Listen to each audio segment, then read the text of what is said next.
On May 1st, 2015, a military helicopter fell from the sky.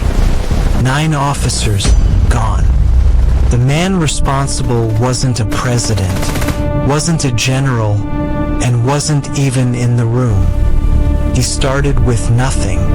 No dynasty, no empire, no legacy.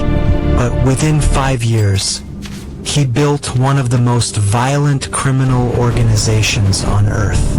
Today, there's a $15 million price on his head. On July 17, 1966, Nemesio Oseguera Cervantes was born in Aguililla, Michoacán, a remote village surrounded by mountains, poverty, and silence. There was no wealth here, no opportunity, only survival. From the beginning, Nemesio entered a world where power existed, but only for a few. His family were farmers working under relentless heat to survive. Every day brought the same struggle: hunger, exhaustion, uncertainty. Nemesio grew up watching his parents fight for survival. But outside his home, he saw something different. Men who did not struggle. Men who controlled everything around them. By the late 1970s, traffickers moved freely through Aguililla. Their vehicles were new. Their confidence was visible. Nobody questioned them. Nobody resisted. Nemesio watched silently. These men were not victims of poverty. They were masters of their environment. And for the first time, Nemesio saw what real power looked like. As he grew older, Nemesio understood his future was limited. Poverty would not release him. Opportunity would not find him. So he made a decision. He would leave everything behind and cross into the United States. It was dangerous. It was illegal. But it was his only chance. In the early 1980s, Nemesio crossed into California. Alone. Unknown. Invisible. America offered promise, but reality was harsh. He had no money. No protection. No identity. Only instinct. He adapted quickly. Because survival had already trained him to observe, wait, and act when necessary. Life in California was unforgiving. Nemesio worked low-level jobs, earning little. He was surrounded by opportunity, yet remained powerless. But he was watching, learning, understanding how money flowed through illegal networks. He realized quickly that power did not belong to workers. It belonged to those willing to take risks. By the late 1980s, Nemesio entered drug distribution. He started small, quiet, careful. He transported drugs, delivered packages, followed orders. He understood his role, but he was patient, because he knew every move was a step towards something greater. In 1994, his criminal path caught up to him. United States authorities arrested Nemesio in San Francisco for heroin trafficking. His freedom disappeared instantly. He was sentenced to prison, locked away, isolated. But prison did not break him. It sharpened him. Inside prison, Nemesio observed everything. He studied how criminals survived, how leaders commanded loyalty, how power operated even behind bars. Prison became a classroom, and Nemesio was a willing student. After serving his sentence, Nemesio was deported to Mexico in 1997. He returned to the same land he once escaped, but he was no longer the same man. He returned with knowledge, experience, and a new understanding of power. Back in Mexico, Nemesio joined the Milenio cartel. He began as an enforcer, carrying out orders, protecting shipments. eliminating threats. He proved himself quickly. Loyalty and efficiency made him valuable. His discipline earned respect. He was calm, focused, reliable. He did not seek attention. He sought control. Cartel leaders noticed his potential. He married Rosalinda Gonzalez, strengthening his ties to cartel leadership. This connection gave him deeper access to power. Nemesio began managing operations, coordinating shipments, supervising members. His influence grew quietly. On July 29, 2010, cartel leader Ignacio Coronel was killed by Mexican forces. His death created chaos, a power vacuum. Nemesio saw opportunity. CJNG began expanding rapidly across Jalisco. Nemesio used precision and violence to eliminate rival groups. Every victory increased his influence. Every territory gained brought more money and control. He was no longer just a participant in the cartel world. He was becoming one of its most dangerous and calculated leaders. Men joined CJNG from across Mexico.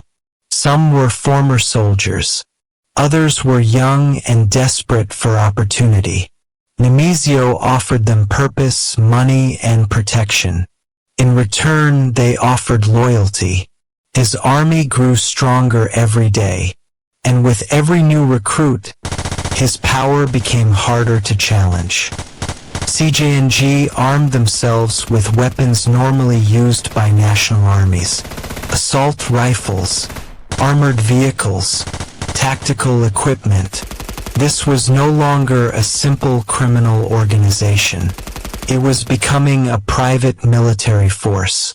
Nemesio understood that strength ensured survival, and survival ensured power in a world where weakness meant death. Entire towns fell under CJNG control. Roads, cities, borders.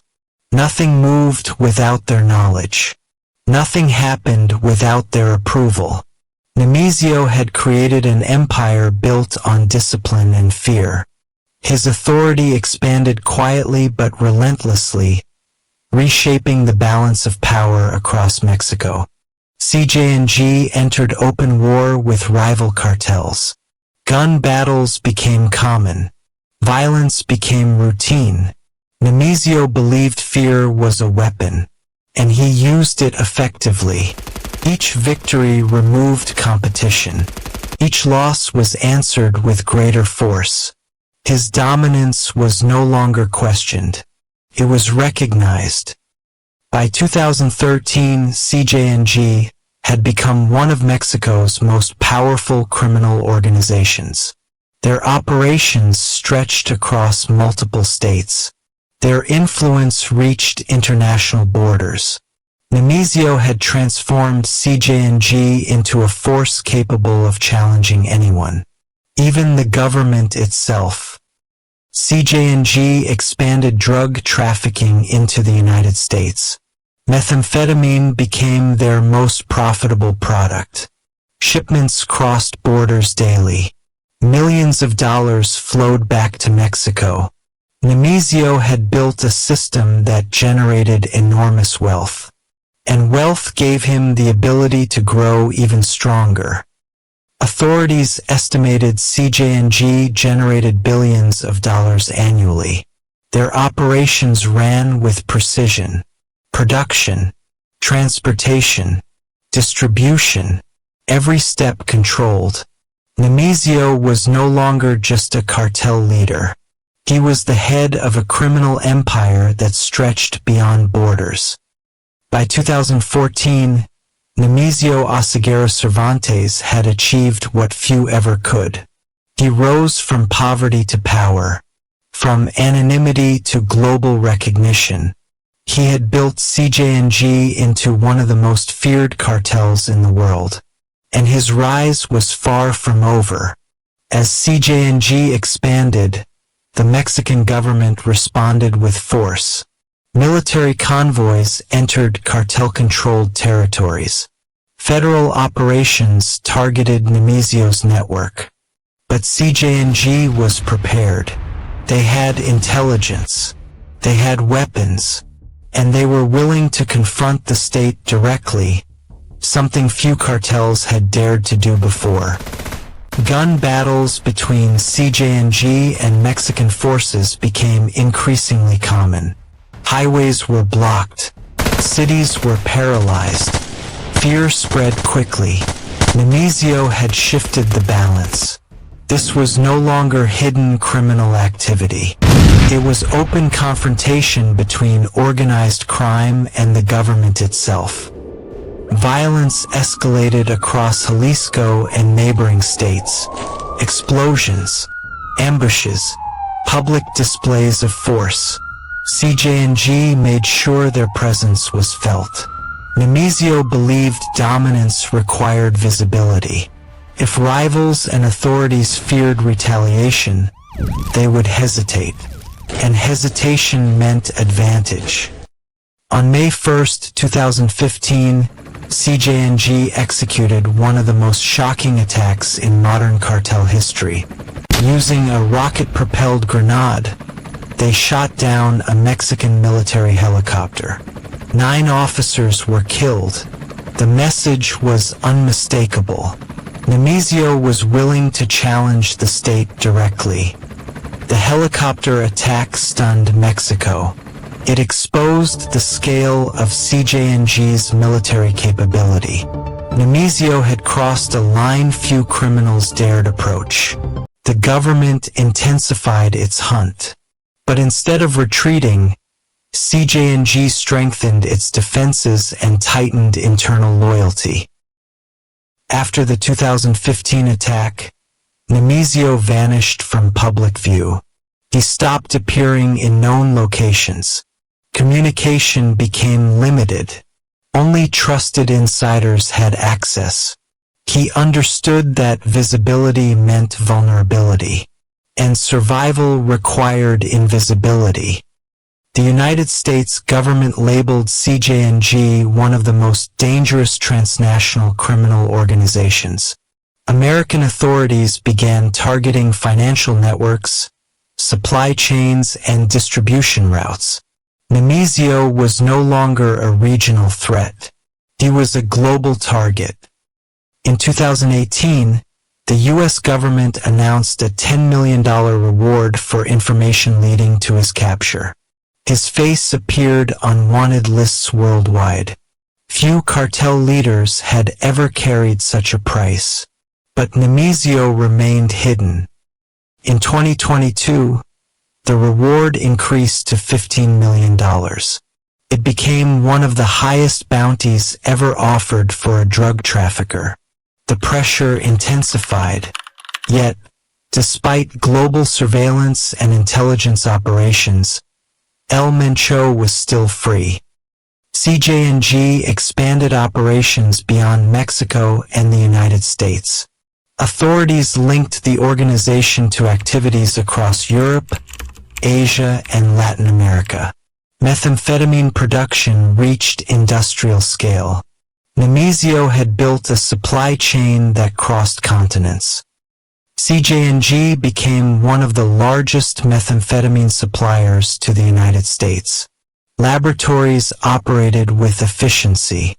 Distribution networks functioned like corporations. The profits were staggering, and every dollar reinforced Nemezio's influence. Billions of dollars flowed through CJNG operations annually. Money funded weapons, recruitment, bribery, expansion. Nemezio understood that financial strength guaranteed longevity. Power was not only enforced with bullets, it was secured with money. Multiple operations attempted to capture Nemezio. Raids targeted suspected safehouses. Intelligence units tracked communications. But every time authorities closed in, he escaped. His security network was disciplined and informed. Someone always warned him. Several high-ranking CJNG members were arrested over the years. Financial operators, regional commanders, even close associates. Yet Nemesio remained untouched. His leadership structure was decentralized, making it difficult to dismantle completely. Nemesio adopted a life of constant movement. Remote areas, secure compounds, trusted guards. He avoided technology, avoided predictable patterns. He understood that capture often came from complacency, and he refused to become careless. By the late 2010s, the search for El Mencho became one of the largest international manhunts in organized crime history. Agencies across borders shared intelligence. Surveillance intensified, but Nemesio's network remained resilient. Mexican forces launched coordinated military campaigns in CJNG territories. Convoys moved through rural regions. Helicopters patrolled mountain zones. Yet despite the pressure, CJNG continued operating. Nemesio's control did not collapse. Authorities arrested members of Nemesio's family, including his wife Rosalinda Gonzalez. The move aimed to weaken his financial network. It increased pressure, but it did not lead to his capture. He remained beyond reach. To some, he was a ruthless criminal. To others, a symbol of defiance. Myths formed around his survival. Stories exaggerated his reach. But behind the legend stood a calculated strategist who understood risk better than most. Despite years of pursuit, El Mencho has not been captured. His organization remains active. His influence persists. The reward for his arrest still stands at $15 million. And somewhere, beyond the reach of authorities, he continues to survive. To avoid capture, Nemesio constantly changed locations. Safe houses were scattered across remote mountains and rural territories. Only trusted guards knew his movements. This unpredictability made him nearly impossible to track. He had mastered the art of disappearance, using isolation and loyalty as his strongest defenses. His protection depended on absolute loyalty. Only a small inner circle had direct contact with him. These individuals managed communication, security, and operations. Trust was rare. Betrayal meant death. This strict control ensured that information about his location never reached authorities. Nemesio avoided modern tracking methods.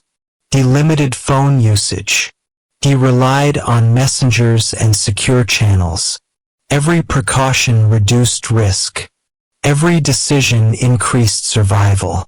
He understood that technology could expose him, so he minimized his digital footprint completely. Even while hidden, CJNG continued expanding. Drug production remained strong. Distribution networks operated globally. Profits continued flowing. Nemesio had built an organization capable of surviving without his public presence. His system ensured continuity, even in isolation. Unlike other cartel leaders who displayed wealth openly, Nemesio remained invisible. He avoided public attention. No interviews, no appearances. His power existed quietly. This invisibility became his greatest advantage. Mexican and U.S. authorities continue searching for him. Military operations, intelligence gathering, and surveillance remain active. His capture remains a top priority. Yet years have passed without success. The $15 million reward remains available, one of the highest ever offered. Yet no one has successfully claimed it. Fear, loyalty, and secrecy protect him. CJNG's influence reshaped global drug trafficking. Their methamphetamine reached cities across continents. Their operations demonstrated efficiency and adaptability. Nemesio's leadership transformed CJNG into one of the most powerful criminal organizations in modern history.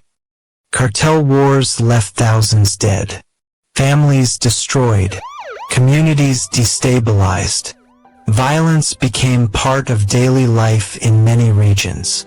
Nemesio's rise came at enormous human cost. His name became a symbol, not just of crime, but of power, fear, survival. His story spread worldwide. Stories about El Mencho grew over time, some exaggerated, some true. Myth and reality blended together. His survival fueled his legend. His invisibility made him larger than life. Behind the myth stood strategy. Every decision calculated. Every risk measured. Nemesio did not rely on luck.